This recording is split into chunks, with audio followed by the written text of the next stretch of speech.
Rex Miller, author, podcaster, speaker, entrepreneur. You've been in this industry a long time, and Yes. thank you for asking me to be a part of this. Oh, you were the first person I thought of. This is this unique opportunity to just explore your works. I don't know if you want to speak to the how much content you're actually sitting on. Let's actually introduce the listeners to that. Like how many books, how many subjects or industries? 7 books. Deep dive, of course, into contract furniture and design and workplace and change. My original career was as a project manager. So I have the construction side to the equation. And before that, I was a tennis pro. So that's where the Whoop and the Resilience Lab came from. And before that, my major was as a futurist with media ecology, and then later my master's degree in strategic foresight. And then the industries I've transversed have been construction, workplace, and education. And I wrote 2 books on education. Deep dive, the common denominator through most of this has been people who design buildings, try to figure out how do we optimize the experience in the building, whether it's learning or workplace, construction crews, reducing the friction and conflict there. And then there's a philosophical side and a theological side. Part of my major in college was social theology. The very first book I wrote was on the future of the church and how the shifting communication platforms were totally changing the makeup of the church, and what does the future look like as we moved from what we might call that broadcast consumer oriented mega church model into a digital distributed world. And they all marinate, they all intersect together. No matter how you were going to frame this, Rex, you were going to undersell yourself. You also have launched the Genius Spark app. So you're an explorer of people, relationships, and the way work happens, self-fulfillment. We can go on. I think at the core, and I'm saying this because I know this about you and I've been around you enough, you're a systems thinker and you understand how things work at a systems level and how we oftentimes, whether it's in our life or our job, when we feel like we're on a hamster wheel, it's because we are. It's because we don't understand the system. We're not affecting change at the root cause. And I think that's what you bring to these conversations that we're going to be having. And the human is the most complicated system that we deal with. Yeah, that's unpredictable. Yeah. Just try to get your teenager to want to do something that they don't want to do. And all of a sudden you start discovering, oh, there's more underneath the surface here than I imagine. So these conversations are meant to illuminate some of the issues that maybe are right in front of us, but maybe we knew they were there, maybe we didn't, but it's also going to help us see them differently. And that's what I've enjoyed being in these different disciplines, is that they're very different at one level, but underneath, it's all the same challenges, the human dynamic challenges and the personal struggles. One of the frameworks I love working with is the hero's journey. Joseph Campbell is the person who started the hero's journey.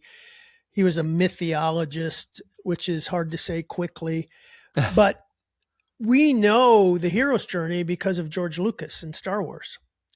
George Lucas was a student. What Joseph Campbell did is looked at all the major religions and the epic stories like the Iliad and the Odyssey, and he found there's one universal story, and that's the hero. And the hero is the person who has this inner sense that there's more out there, or sense of adventure, but still cautious. And they're living their ordinary life. They're living in the Shire, and every day is predictable. In some of the movies, that predictability is their comfort. In some, it's boring. And whether it's Neo or Katniss Everdeen or Luke Skywalker, they're living this existence and then something disrupts it. And that's called the call to adventure. And the first instinctive response is to refuse the call because it takes you outside the comfort zone.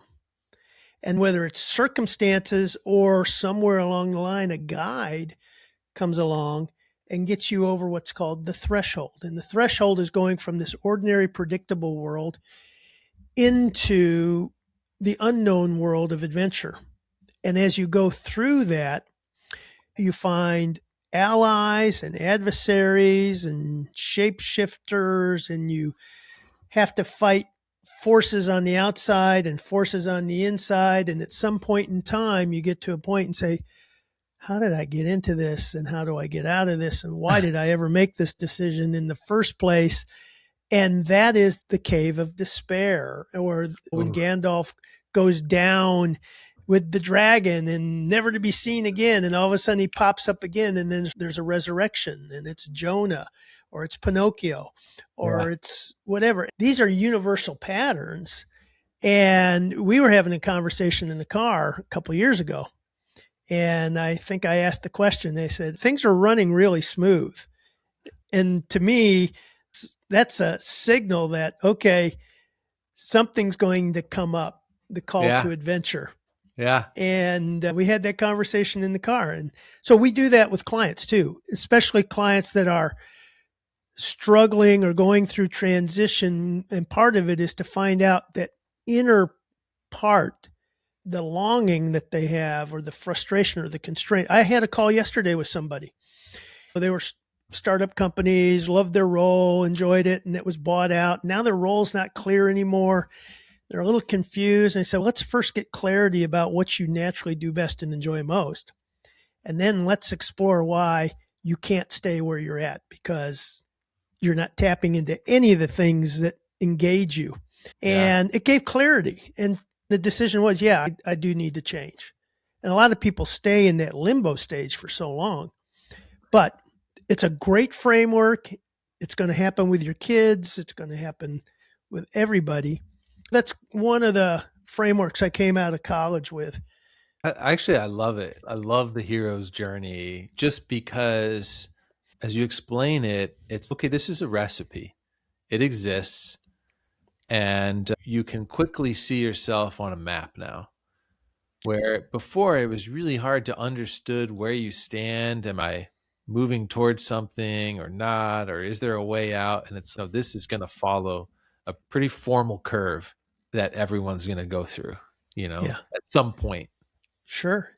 Think of it if you're a salesperson, right? You get a client that is half comfortable where they're at. Well, they're in the Shire. You're not going to move them. So your first step is they've got to see that there's a world outside their world that is a risk, but it's an adventure, and it's an opportunity to learn and to grow and to improve. You can't sell somebody who's happy with what they got. And how many salespeople just try to dump more information and more content, thinking that's going to make the difference? And we all know, find the pain point. And that's the first step to bringing someone into that call of an adventure.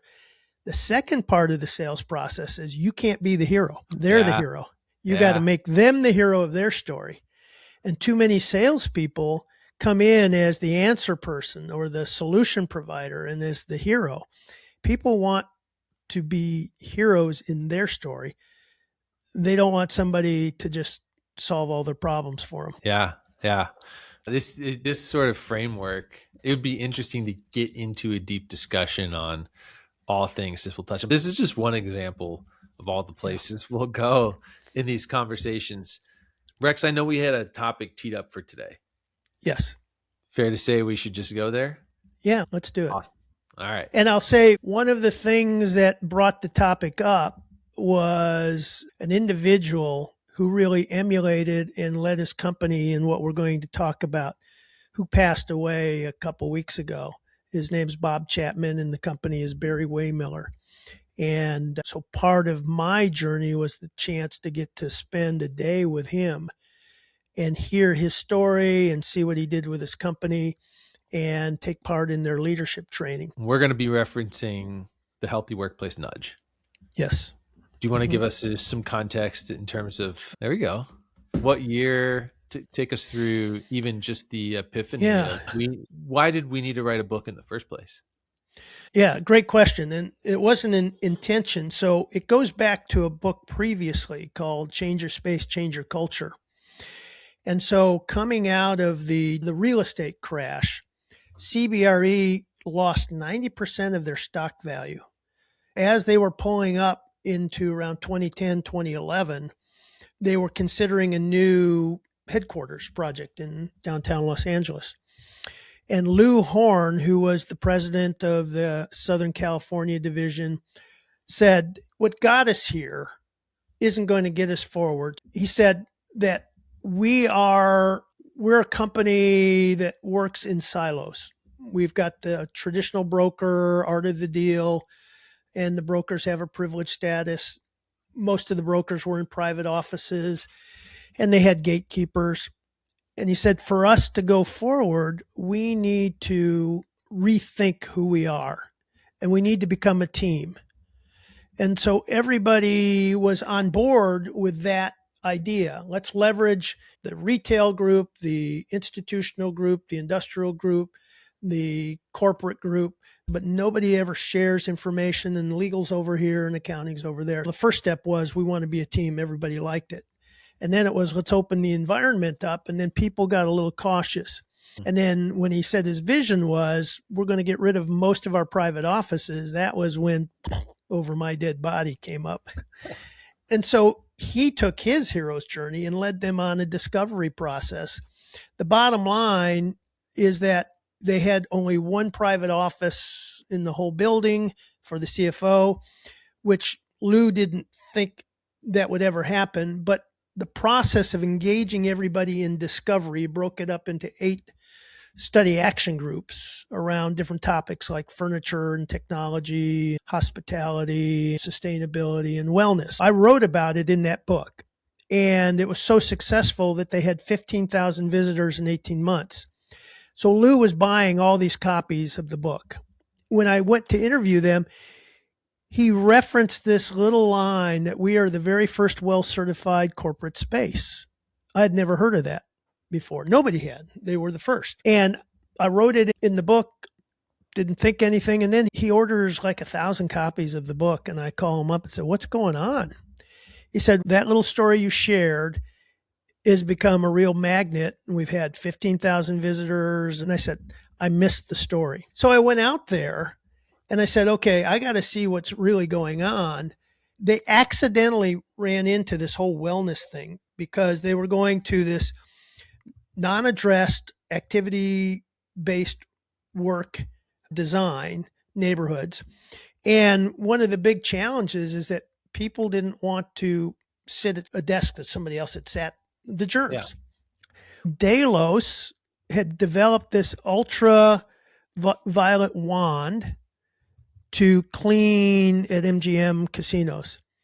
And one of the CBRE guys who was involved in that development of the project ran across that and said, maybe this wand will help us. So the fact that it's very visible and tangible and people can see somebody doing that, then that grew into the whole certification in wellness. And Lou Horn was saying how it's transformed their workplace, and 40% more people are coming in, and the food and the environments and the different zones and all of that. This was during a time when our industry was talking about wellness, and we'd go to Cornet or IFMA and we'd hear these stupid, lame presentations with people in activewear. I can remember going to one where there was a person from a high-tech company we would all know in activewear talking about the great thing that she was doing was kids in the daycare, taking them through meditation. And I said, what? That's what we're doing? Really? I got with Lou and I said, our industry has no clue what wellness is. And none of us are trained in health or medical. None of us are HR people. And we're trying to build environments for this. Is there something here? Is there something that CBRE experienced that is a beginning point of a new discovery, a new exploration? So we gathered at CBRE. We had Andy Cohen from Gensler We had the president of Balfour Beatty, and we had several other thought leaders. We had Google there and others, just to see, is this something we need to put a collective effort to really understand what we're doing so that we're credible? And after we were done, we said, yep, let's go for it. I put together a model that I developed in 2005 on pulling diverse people together to tackle complex systemic issues. And you need that diverse perspective. So it's called Mindshift. We rallied the team. It's like getting the band back together again. We've done this 2 or 3 times. So we got the band back together. Nice. We got some underwriting for it. And the model is to go to outliers, people breaking the rules, getting better results.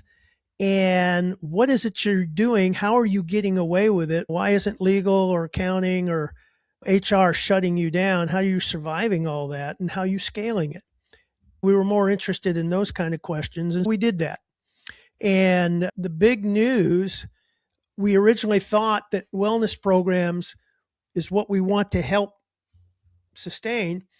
So the first question was, what are wellness programs? What do they do? And are they effective? And that's where the plot really gets flipped. I'm going to guess the answer that you were hoping to get, you did not get.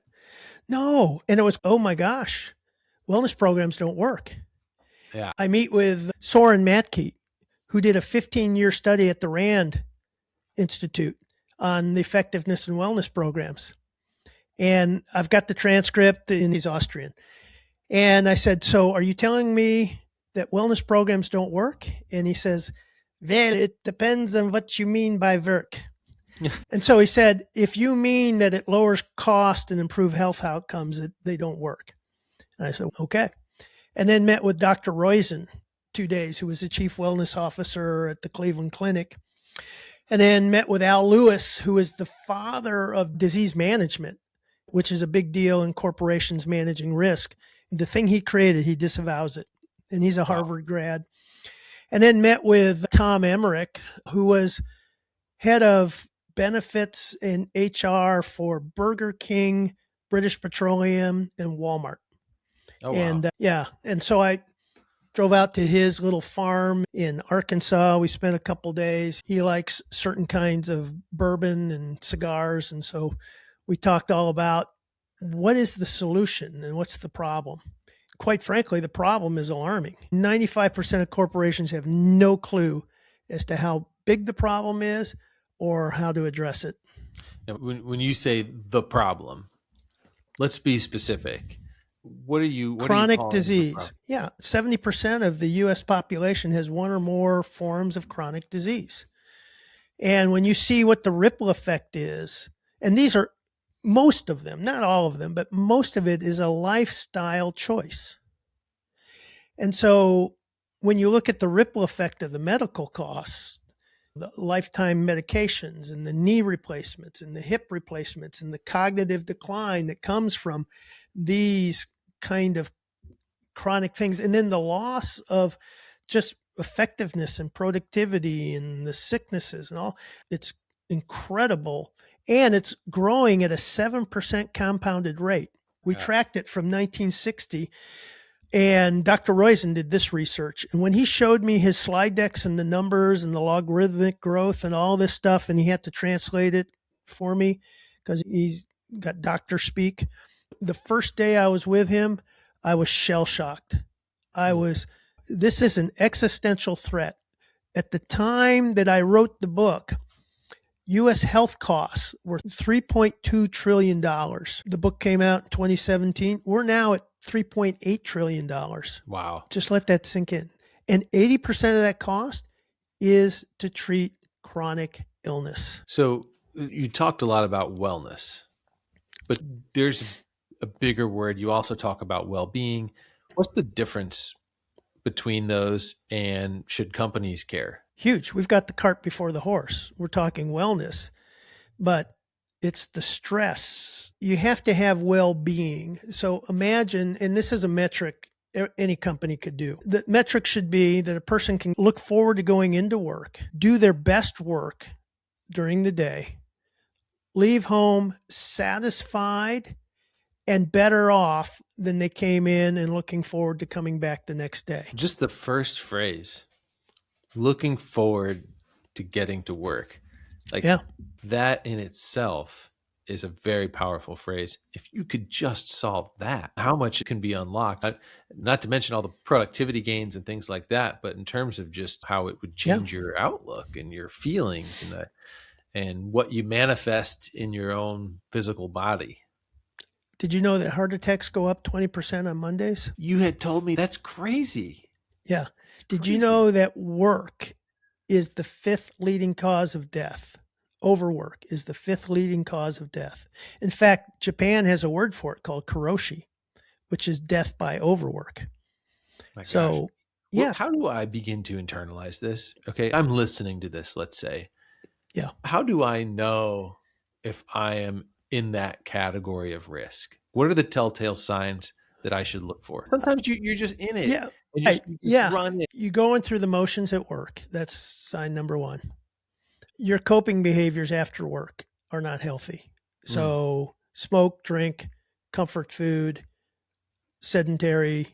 So that's a real sign there. Just your energy, your body energy. But sometimes we don't realize what happens to the body when you get compromised.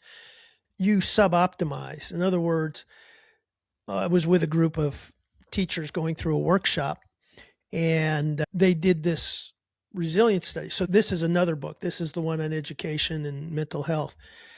So the company we were at is NextJump, incredible company. It's called a deliberately developmental organization. There's a book on it. So we went there as an outlier, and they have an academy.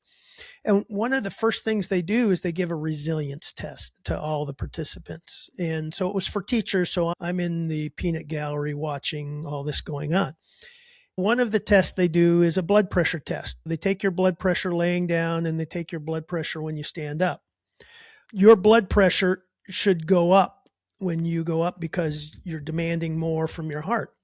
And that's a sign of healthiness, that your heart's responding.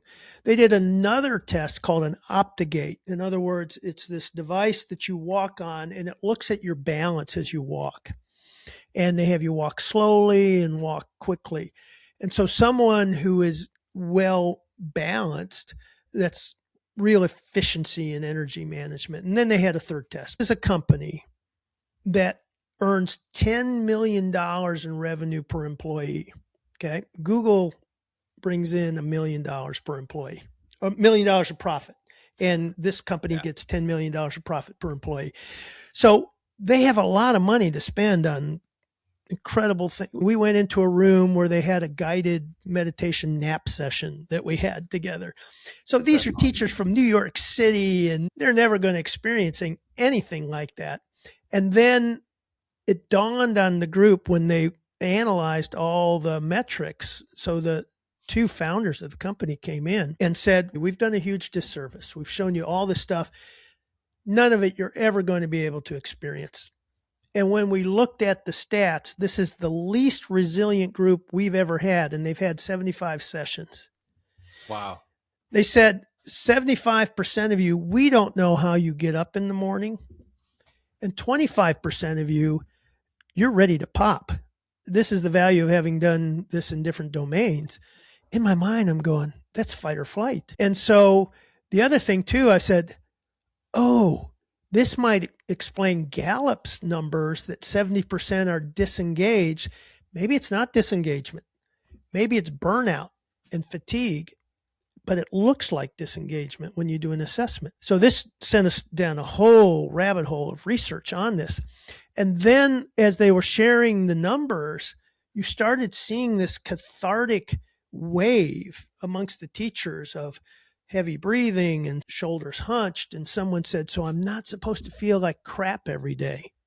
And it was very emotionally powerful to watch what was going on when people realized that they had suboptimized, they had normalized this toxic thing they were experiencing. And I can imagine that more than 50% of the workplaces normalize this toxic going through stress politics, bad boss, your boss has more impact on your health than your general practitioner does. That's wild. Yeah. So when I asked that question, like, how do you know if you're in it? You don't. Know, yeah. Like you said, you've normalized. Wild. And then the whole burnout conversation. We worked with Dr. Jernigan. He's a clinical psychologist. And his definition of burnout just blew my mind, because I think we suffer from a lack of clarity on what fatigue is. And then there's adrenal fatigue. And then there's burnout. But burnout has a moral dimension to it. And he describes it like this: it's 1,000 betrayals of purpose that go unnoticed until it's too late. So think of the teacher, for example, who got in to change kids' lives, and they're all caught up in the administrative side and the politics and getting through parents and all that. Though it's 1,000 betrayals of purpose. I can't do what I got into this thing to do. We can go down the line. The architect who wanted to build great environments, and all they're doing is putting RFPs together and all that kind of stuff. We talk a good game about purpose and meaning, but we don't walk that talk. Yeah. The root cause of this, some of this seems fundamental in the work itself, like describing what a teacher goes through. Yeah. Others are more based on, like you say, leadership, a bad boss. Others might be more environmental. It doesn't seem like there's a silver bullet to this at all. But there is. So one of the things we had to look at is, okay, so what do we bring to the table? We've got architects and designers and furniture and construction. So I came away saying this is a design issue, because part of what design is finding out, what does this organization look like at their best, and how do we bring that out in what we design? Ideally, right? That's what we try to do. But we don't, because we get stuck into the fee structures and doing cut and paste and typicals and standardization. So we get caught in the machine of procurement and standards. So we can never really understand the organization that we're dealing with. But that's where the hope is. If you want to triage where the hope is, first of all, let's design a healthy building. I posted last week, I was in a hotel conference room with a group, and the CO2 level was right at 2,600. It's toxic. Healthy is under 1,000. And so I said, okay, I know what's going to happen. At 1,500, you begin getting woozy. We had 4 people ask for Tylenol in that. Oh my gosh. So we did audibles, and I said, go outside here and go there, and let's do the exercise, and let's come back. But that is the basic level. We got to get that right first. Yeah. And I can go into most corporate conference rooms, and I take my little CO2 meter wherever I go. It's an Aeronet, and they're always typically over 1,500 to 1,800. Like the financial costs of just not having your best performers there. You would never, if you were running a soccer team or something, you would be measuring everything. Oh, sure. Yeah.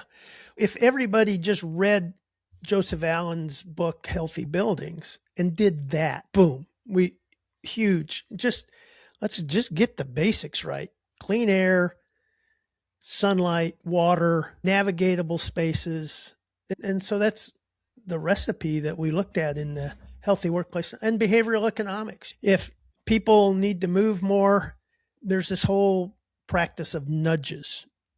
Google was our model for that. When you go into their micro kitchens, on the top is fresh food and good drinks. I had been working with Google for more than 5 years before I discovered there's Snickers bars down there, but I didn't know they were in the drawers. I didn't know as you go down the drawers, they get more decadent, the food choices. Sure. And I said, that's a nudge, right? It's not that they took away the choice. It's just that you've got to be hunting for it. So yeah, there's so much we can do just to improve the physical and the mental side. Now, we can't take away toxic bosses, and we can't solve that, but we should start by solving what we can solve, and that makes a big difference. So instead of putting money into wellness programs, you know how many people participate in wellness programs? How many employees, like on average, what percentage of employees? Yeah, what percentage? No, less than 15%. Yeah. And so most of those would do it anyway. Didn't matter. Yeah, they're already doing it on their own. And the problem with wellness programs is that they're episodic. They're little nudges, and chronic health issues took years to develop. It's a total retraining of identity. And so wellness programs are not designed to deal with chronic health issues. And they reward the people who are already healthy and are going to do it anyway. In the book, we've got the cost of the wellness programs, and it's up to $2,500 per year per employee if you account for all the services plus the time out to do training and tabletop stuff and things like that. So what if you took that money and got rid of the CO2 problem or something like that? Yeah. Then 100% of the employees are going to benefit from a healthy building. That's what I think IWBI and Fitwel did so well, is they looked at the building as a health delivery system delivering positive health outcomes to 100% of people. One that's totally manageable. You can't always control the bosses in that building. You can't.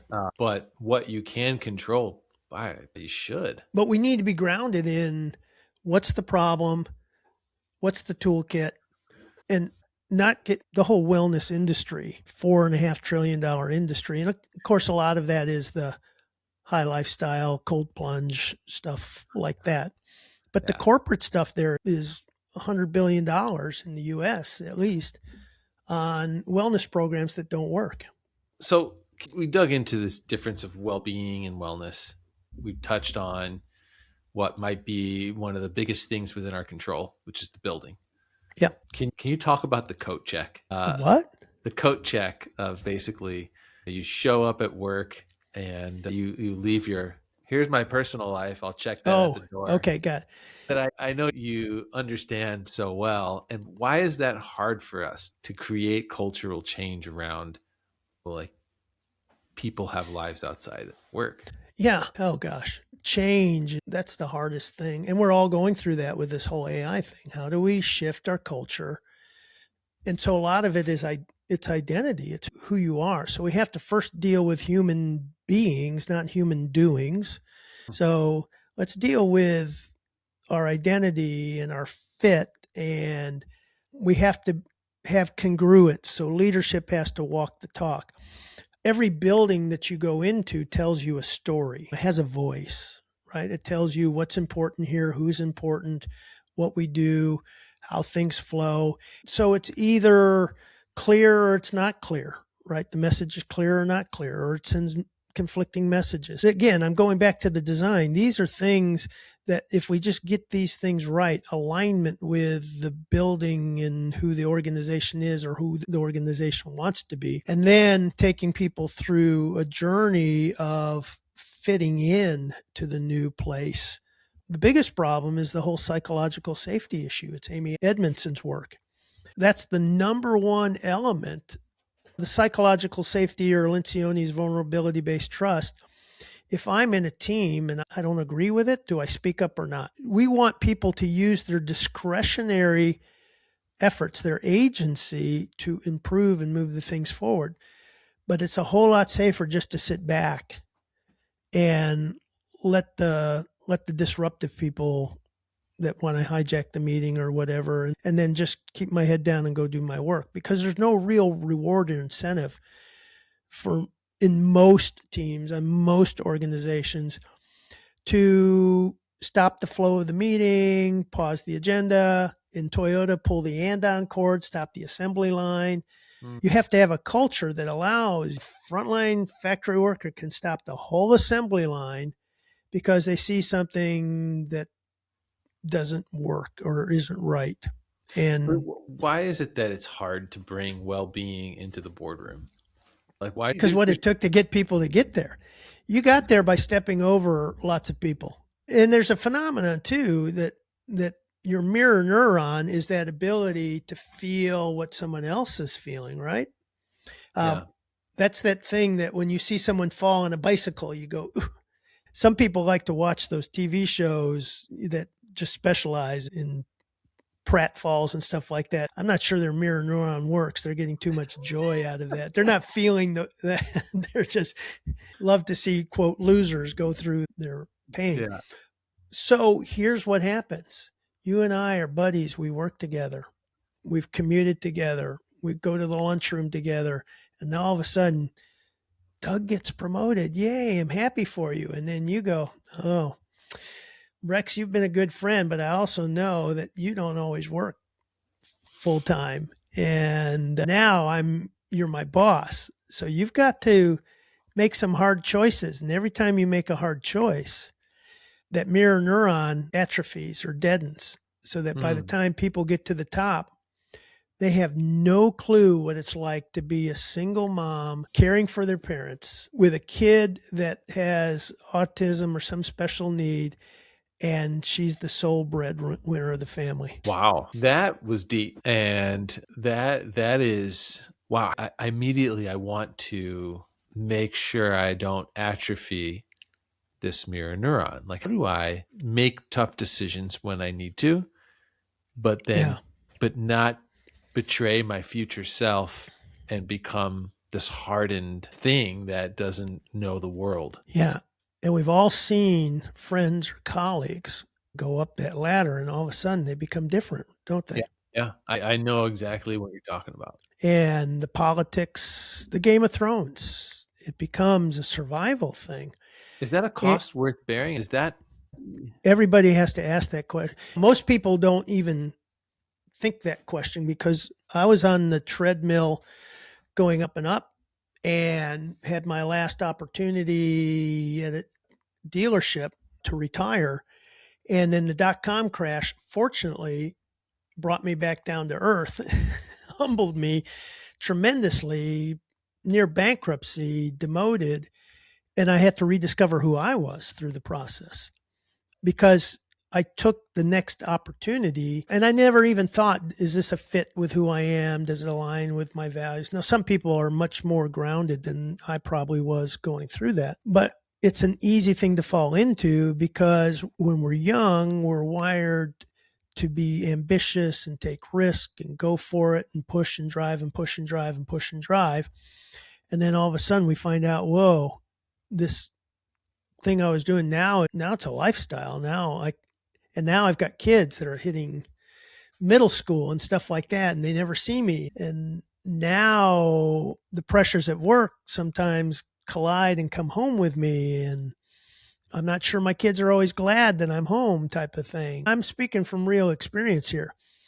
At some point in time, there's a wake-up call, and that's called a midlife crisis, a health issue, a divorce, a kid that goes off the rails. That's when they start coming to me or get sent to me, because they have to go through this huge life reexamination and, quote, get their shit back together again. Yeah. Oh, man. I wonder if there are other forms of this. I can't help but wonder if there are things that, maybe forced is the wrong word, but if there are things that we do or go through because we're just in that situation, and we do it again and again, and then something in us changes, hardens, separates, whatever it is, over time, and we don't know it, we don't realize it. I wonder if there's like other examples of that come to mind. I just can't help but wonder, oh my gosh, I need to stay aware of this. Okay, is there something else I need to be aware of? Is there something else I have to be careful that creeps up into my world? Yeah, the things we chase and the things we worship become who we become. And it's the old adage, where do you spend your time? Where do you spend your money? That's really more of who you are than what you say you are. And I think I'm at a part in my career where I'm seeing a lot of people who have gone through that and did have some kind of crash, but are coming back with that greater sensitivity. I just got off the phone with somebody that I knew, brought him up from the warehouse, became very successful, and went through this really high party, risky behavior, know-it-all phase because of success. And then it's totally changed. And he's now very much involved in nonprofits, involved in a faith-based organization. The good news is that at some point in time, you face yourself in the mirror. You see who you really are. A lot of times we're moving so fast, or we don't have the relational network that keeps us in balance. That's always been a thing that has helped me, is I've got a very strong relational network of people who care about me, are strong, that I've known for 30 years, 40 years, and will hold me accountable and hold me up to my best self and challenge me when they don't think I am. And again, when we did the well-being studies, part of well-being, and it's the Harvard longevity study, is the most important thing is to have a circle of committed friends, at least 5, a minimum of 5 people outside your family that you can go to at any time.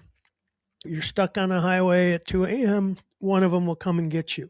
Now, they may chew you out because they told you to fix the tire earlier, but they're going to come. And the average number of people that a person has in their life that they consider to be a vital friend is 1.5. So we've heard about this loneliness crisis. Yeah. And so we saw in the 1980s Bowling Alone, and a lot of the infrastructure we had, these clubs and civic organizations and things like that, and Boy Scouts. Boy Scouts now is called Scouting for America. I grew up when it was a Boy Scouts, and it's so much different. And it tested kids' mental persistence and put you in risk situations that were calculated risk because there were people around. But you would fail, you'd do things, and then you learn to cope with that. Now it's a participation trophy for everybody. And we've seen Jonathan Haidt talk about the price we're paying for the coddling of the American mind and the anxious generation and what technology has done to us. So we need these relational networks. We need more testing of our character and testing of our abilities. We can't be happy unless we're being tested in those areas. This was incredibly enlightening at a personal level, not just a business. Where we started at the Healthy Workplace Nudge and getting to here was quite a journey. I was in a conversation just before this. I just want to get your reaction to this. Okay. And it was a young man who you've met, Luke. Oh, yeah. He said something. Incredible kid. He is. He said something. It just, I can't believe he said this, but I forgot. We were talking about like how sometimes you can get frustrated if there are things that need to be changed and they just can't change fast enough. Yeah. And he says, but I always tell myself, I have to stop and realize these are the good old days. Right now, these are the good old days. Wow. And I was like, dang, that was really deep because kid's got some wisdom. He does, because that is true. Like right now are the good old days. Who knows what's ahead? And just with everything in front of us and all the change, and it's like, no matter how difficult it might seem, you're in the good old days right now. Yeah. And you need a grounding and an anchor. When there's more change, you need values grounding and you need relational grounding to help you navigate the disruption of that change. Those are 2 areas that we've got huge deficits in. Yeah. And it feels things just become, you're building on something with no base. Yeah. You're just building with stilts. There's an ancient parable about building on sand or building on a rock.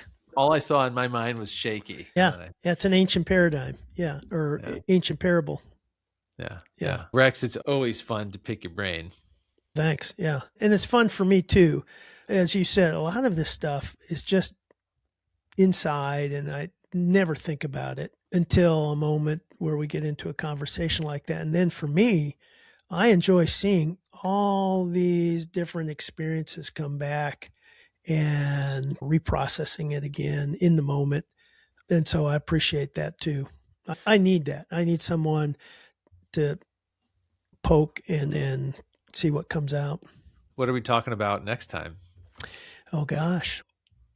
That's a great question. We can talk about what's on my mind, first of all, is the whole AI and change part of the world. So that's been big. And another part that I'm always engaged with is helping people. The research on genius is still fascinating to me. and the NASA research that genius isn't rare, it's dormant. That would be awesome. And every time I talk to somebody and they get a little window into their childhood genius that's still there, their eyes light up. They see, oh, wow. And they begin, it's igniting their own hero's journey over again. So there's no shortage of topics. And I look forward, again, this whole genius thing for me is an opportunity that's so underutilized and we don't do anything with it. We just assume. So maybe that's a good next topic. Genius isn't rare. It's just dormant. Yeah. That would be my pick. We're doing that next. Okay. Yeah. And we'll look at you, the process. No. We'll do a deep dive. We'll share with the world how you're wired.